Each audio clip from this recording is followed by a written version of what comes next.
Well, welcome to the 700 Club. In the biggest speech of her life, Vice President Kamala Harris laid out her vision for the country last night at the Democratic National Convention. She also promised to be a president for all Americans. Harris outlined what she called an opportunity economy. Critics say she fell short on specific proposals. CBN chief political analyst David Brody has the story. With Joe Biden pushed to the sidelines, Kamala Harris had the stage all to herself. Since becoming the nominee, she has energized Democrats. Last night, she took the opportunity to reach beyond her own party. There are people of various political views watching tonight, and I want you to know, I promise to be a president for all Americans. You can always trust me to put country above party and self. Despite being vice president for 3.5 years, her narrative hasn't been fully cemented. 1/3 of voters don't really know much about what she stands for. In her mission to define it, she highlighted her career as a federal prosecutor. Every day in the courtroom, I stood proudly before a judge and I said 5 words: Kamala Harris for the people. She told a story of a middle-class girl who is now fighting for the little guy. Meanwhile, her opponent wants voters to see something entirely different. Comrade Kamala Harris. I call her comrade because she is a radical left Marxist. Harris also had a few choice words for Donald Trump. She spent large portions of her speech attacking him. Donald Trump is an unserious man. But the consequences of putting Donald Trump back in the White House are extremely serious. But what about seriousness of policy? Her recent economic proposal of price controls to bring down inflation went over poorly, even with liberal analysts. Thursday evening, she continued to be relatively vague. We will create what I call an opportunity economy where everyone has the chance to compete and a chance to succeed. On the Israel-Hamas war, a political situation that could cause her headaches with the far left of her party this fall, she carefully tried to navigate. I will always stand up for Israel's right to defend itself. President Biden and I are working to end this war such that Israel is secure, the hostages are released, the suffering in Gaza ends, and the Palestinian people can realize their right to dignity, security, freedom, and self-determination.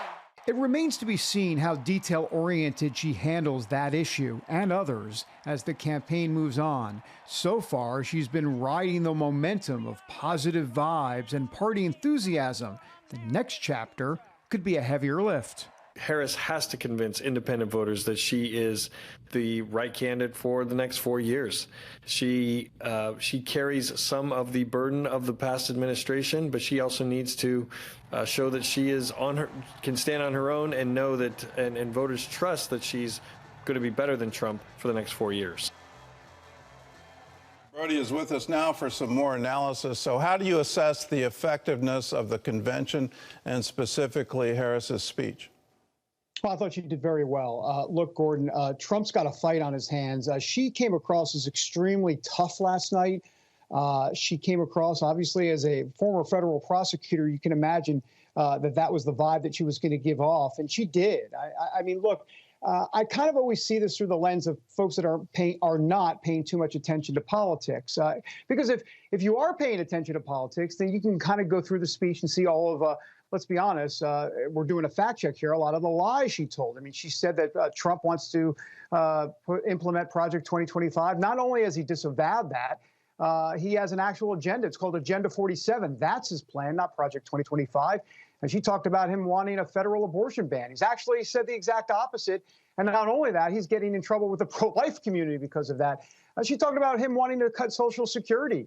No, he wants to do the exact opposite. He only wants to save Social Security. So look, those are for folks that are really paying attention in the granular. But overall, the folks that are not paying too close attention, she gave a really good, tough speech last night. I think that, the Trump campaign has to be very concerned.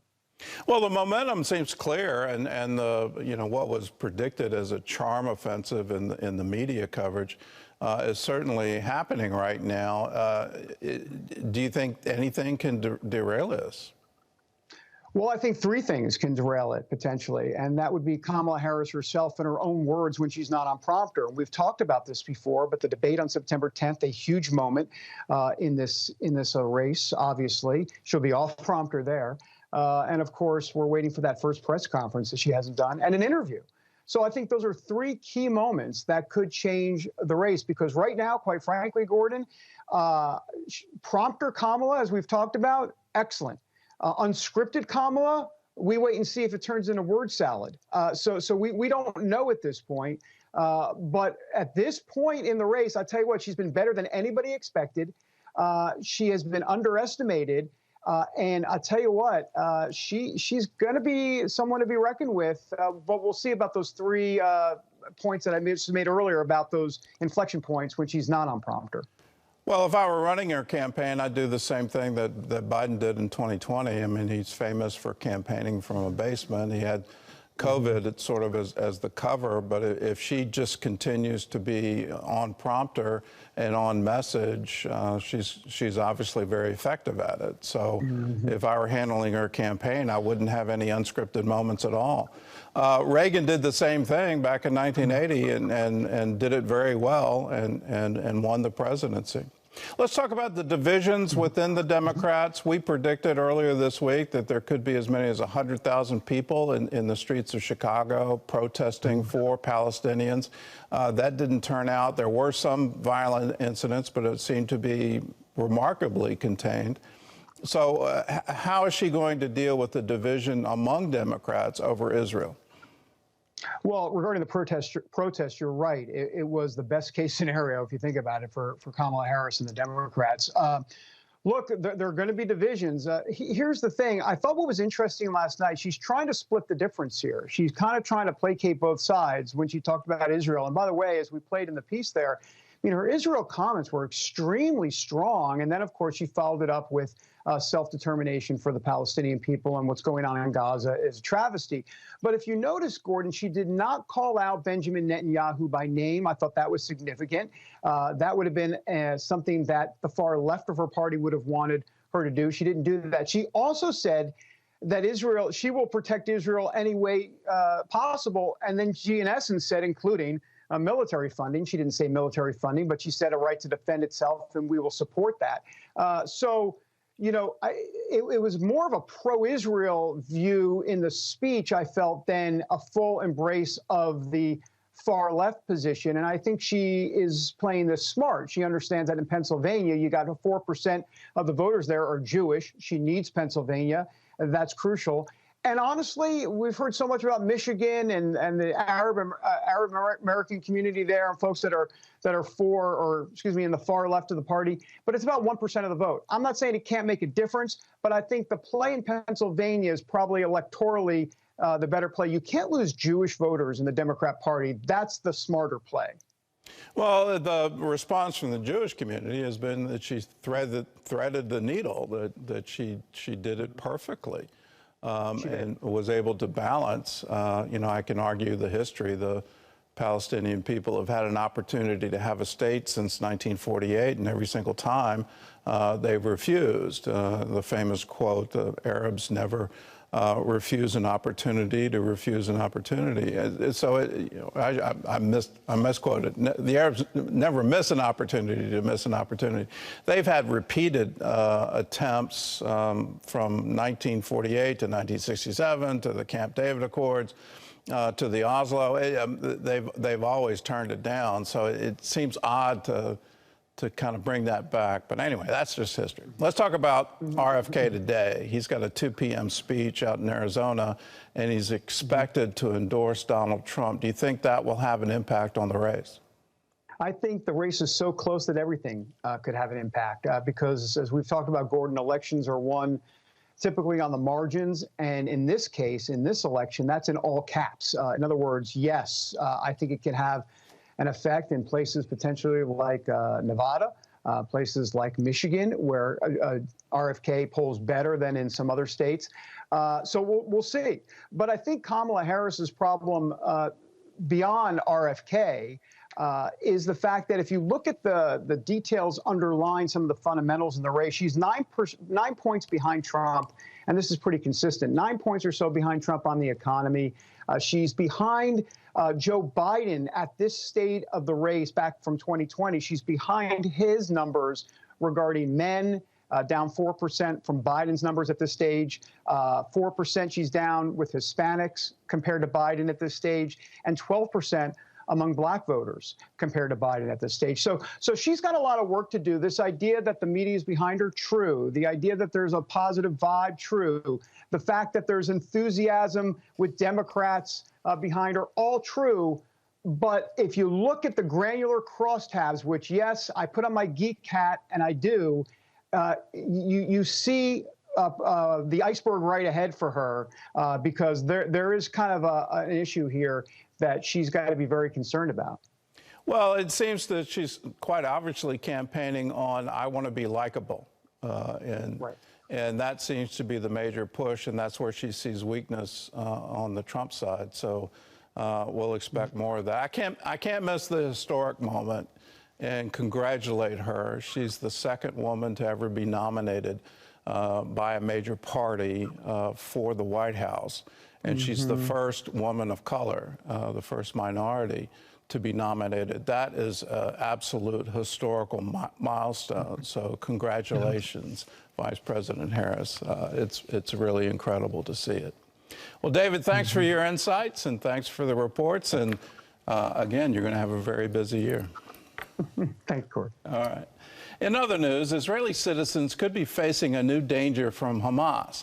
This time, the threat would be to Israelis outside the Jewish state. Julie Stahl has that story from Jerusalem.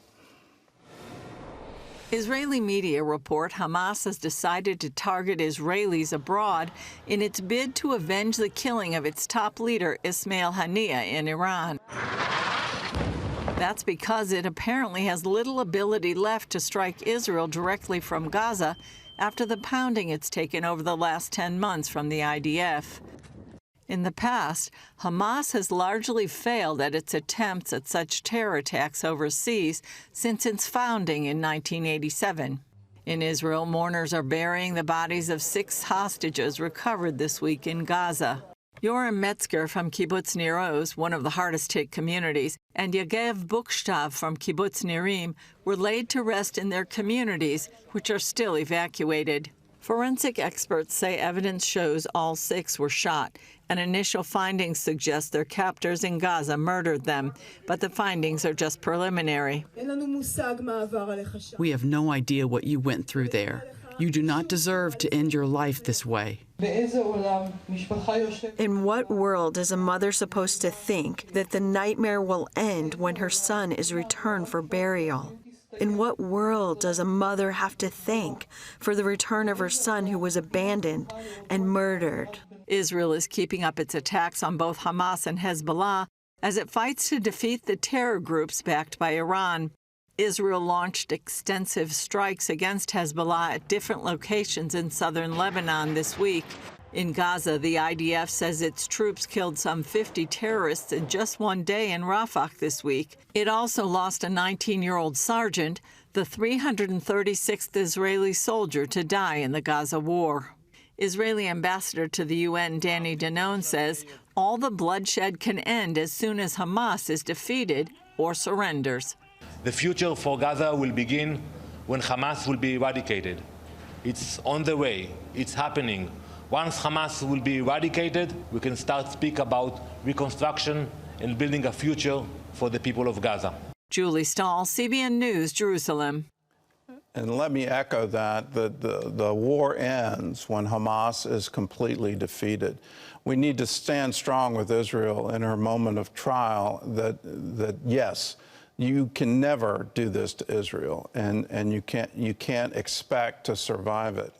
The head of Hamas now, Sinwar, has finally revealed who he really is, where he's saying in negotiations, well, I want a personal guarantee for my life, and if you can give that to me, then we can have peace. It shows what these terror leaders have been doing for decades. They want young men and women to give their lives, but they don't want to actually personally be responsible for any of it. They're willing to sacrifice tens of thousands of their own citizens, but they're not willing to sacrifice themselves. That shows the extent of their belief of their own ideology, and that there are certain lines that you can't cross. We need to hold them responsible for what happened on October 7th. We need to hold them responsible for what has happened to the civilian population of Gaza. And this isn't new. This isn't after the Israeli invasion. Prior to the invasion, prior to October 7th, the citizens of Gaza said they had food insecurity, which is a sort of intellectual way of saying they had hunger. They received more foreign aid than any other place on the planet. And for the citizens living there to say we faced hunger when you had such an abundance of aid meant that all of that aid was going into weapons. All of it, the leadership was willing to brutalize their own people in order to launch attacks against Israel. The world needs to wake up to this, to say, no, not on our watch. You don't get to do this. And I'll remind every American, American hostages are still being held by Hamas in Gaza. We need to be outraged over that. I'm absolutely amazed. Our media, our politicians aren't repeatedly saying this. And at this point in time, where Hamas has almost been defeated, well, let's continue on until they're completely defeated and our citizens are able to come home.